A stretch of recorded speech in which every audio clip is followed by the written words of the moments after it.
Já estamos de volta com o Sala de Imprensa dessa série especial que nós estamos gravando aqui na Associação Espírito Santense de Imprensa.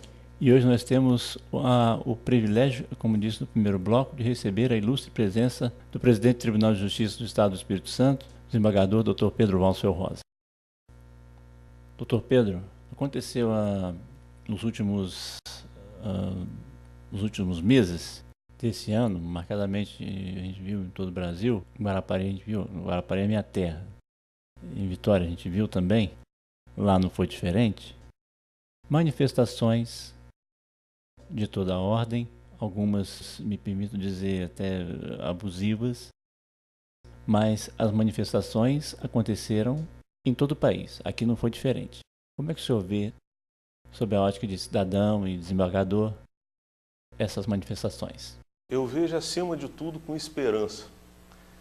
Quem procurar nos meus escritos encontrará um artigo datado de uns 3 para 4 anos atrás, no qual eu manifestava a minha desesperança com os destinos de um país cujo povo ficava apático diante de tantas imperfeições. Felizmente eu estava errado. E eu escrevi um novo artigo me penitenciando até por isso. Eu estava errado. Eu tive orgulho do meu povo quando eu o vi pelas ruas lutando pelo sonho de um Brasil melhor. Eu tive orgulho daquelas 100 mil pessoas que foram lá para a porta do Tribunal de Justiça pedindo justiça. Eu tive orgulho. Isso me enche de esperança no meu país, porque um país que se omite, um país que se amesquinha, nunca será um grande país. De alguns anos para cá, o Brasil tem obtido progresso, tem obtido melhoras, porém, não chegamos lá ainda e estamos num ponto decisivo de nossa história. Ou nós nos consolidamos no ritmo de progresso, ou nós voltamos a ser uma pátria provinciana, pequena, que não atrai investimentos, que tem dificuldades para eliminar a miséria, para gerar empregos.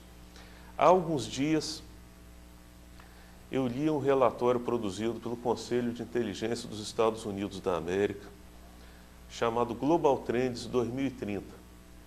Esse relatório, elaborado por uma equipe de cientistas do mundo inteiro, tenta prever cenários para o mundo no ano de 2030. É um relatório de 300 e poucas páginas, muito detalhado, muito extenso. E sobre o Brasil, esse relatório diz o seguinte: não vivamos a ilusão de já sermos emergentes, não vivamos a ilusão de já termos chegado lá. Nós ainda não chegamos. O Brasil, eu vou dar um exemplo aqui, mínimo, pequeno, o Brasil não possui ainda uma única fábrica de chips. A nossa primeira fábrica de chips foi inaugurada há 2 anos, lá em Porto Alegre, chama-se Ceitec, e ainda não é comercial, é experimental. Tradução: o Brasil que nós imaginamos potência mundial é ainda um montador de calculadoras de bolso. Eis aí a notícia ruim que sai desse relatório. Mas há a notícia boa. A partir de 2019, 2020, o Brasil deverá consolidar-se como o maior exportador de alimentos do planeta e um dos maiores de petróleo. Este quadro possibilitará o ingresso de capitais aqui no Brasil, de fortunas, um ingresso único, inédito em toda a sua história. Esse dinheiro, esses recursos que estão por chegar, poderão pavimentar o caminho do Brasil para o tão sonhado primeiro mundo, para níveis de desenvolvimento, para níveis de satisfação social equivalentes ou até superiores em alguns aspectos àqueles experimentados pelo que nós denominamos primeiro mundo. Porém, e eis aí o nosso dever de casa, o meu dever de casa, o seu dever de casa, o de cada um que nos assiste.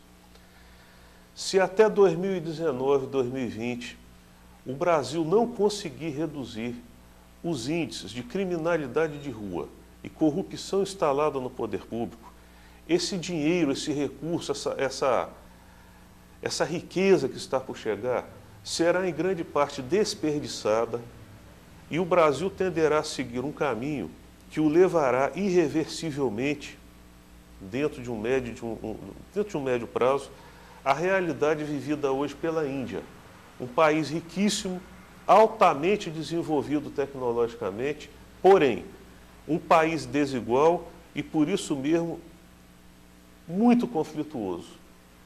Essa é a tarefa maior da nossa geração, definir que rumo que o Brasil seguirá. Esse dever histórico caiu sobre os nossos ombros. É a nossa geração, a sociedade do hoje. Nós é que definiremos o curso do Brasil. Eu costumo dizer que a história é traiçoeira. Muitas vezes, uma população, muitas vezes um povo, só percebe a grandeza do momento histórico quando ele já passou. Eu costumo citar 2 exemplos. A queda de Roma. Não houve a história de um garotinho que entrou na casa dos pais e falou: papai, falaram ali na praça que Roma caiu.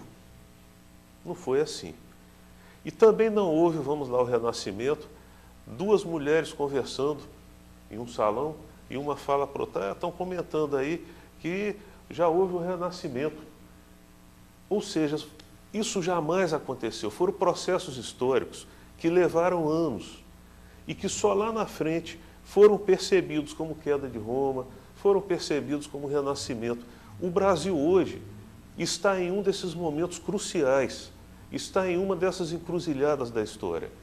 Se nos próximos 10 anos nós conseguirmos acertar a vida institucional do Brasil, a vida legal do Brasil, nós teremos deixado para a geração que nos sucederá um país rico, usufruindo de um ciclo de desenvolvimento sustentável de longo prazo. E se nós formos pequenos, mesquinhos, fracos, se nós errarmos, nós estaremos deixando para as gerações que nos sucederão um país desigual e conflituoso, rico, porém desigual e conflituoso. É imensa, assim, a nossa responsabilidade. E veja que não sou eu a dizê-la. É um relatório que veio das mãos de cientistas conceituados de todo o planeta. Diante dessa realidade, ver o meu povo pelas ruas do país, preocupado com seu futuro, é algo realmente alentador. Eu renovo aqui a minha esperança, a minha fé, de que até 2020 nós tenhamos conseguido cumprir com o nosso dever de casa, cumprir com a responsabilidade histórica que foi lançada sobre os nossos ombros. Portanto, não sejamos medíocres. Doutor Pedro, nós vamos fazer mais um intervalo, mas antes eu gostaria que o senhor falasse aqui. Semana passada, 15 dias atrás, esteve aqui a deputada Luzia Toledo. Ela é madrinha dos garçons. E ela contou previamente uma história de um garçom que trabalhava no Tribunal de Justiça, que hoje não é mais garçom, foi capa da tribuna. E queria que o senhor falasse um pouquinho da história do Milton, rapidamente. E hoje, qual a função que ele desempenha no Tribunal de Justiça? Milton era garçom, mas ao mesmo tempo era um acadêmico de direito. Trabalhava de dia, estudava à noite, sacrificou sua família, sacrificou sua saúde.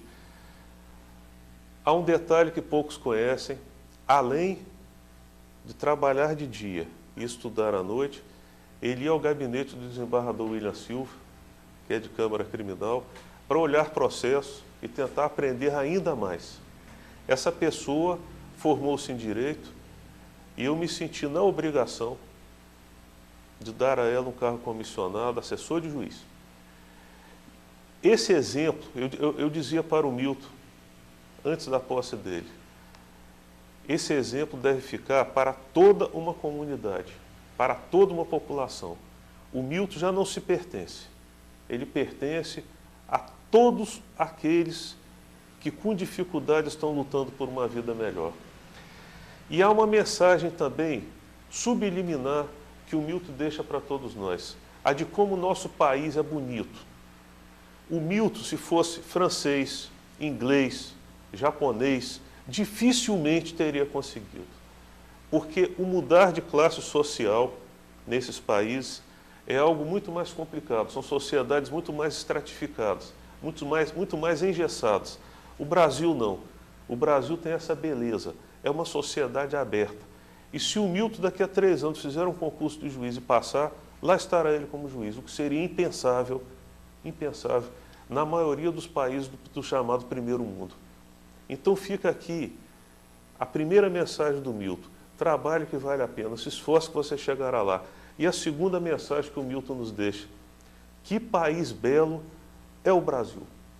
Talvez esteja aqui o país com o maior cabedal, com o maior número de oportunidades para a juventude do planeta. Por falar nesse exemplo do Milton, vem corroborar com aquilo que o senhor falou antes do nosso dever de casa. O Milton fez o dever de casa dele. Começou a cumprir, já fez o dever de casa dele. Dever de casa que todo cidadão brasileiro, todo cidadão quer ver um país melhor, um país mais igualitário, deve fazer, deve cumprir esse dever de casa. A gente vai para mais um intervalo, daqui a pouco a gente volta com Sala de Imprensa. Até já.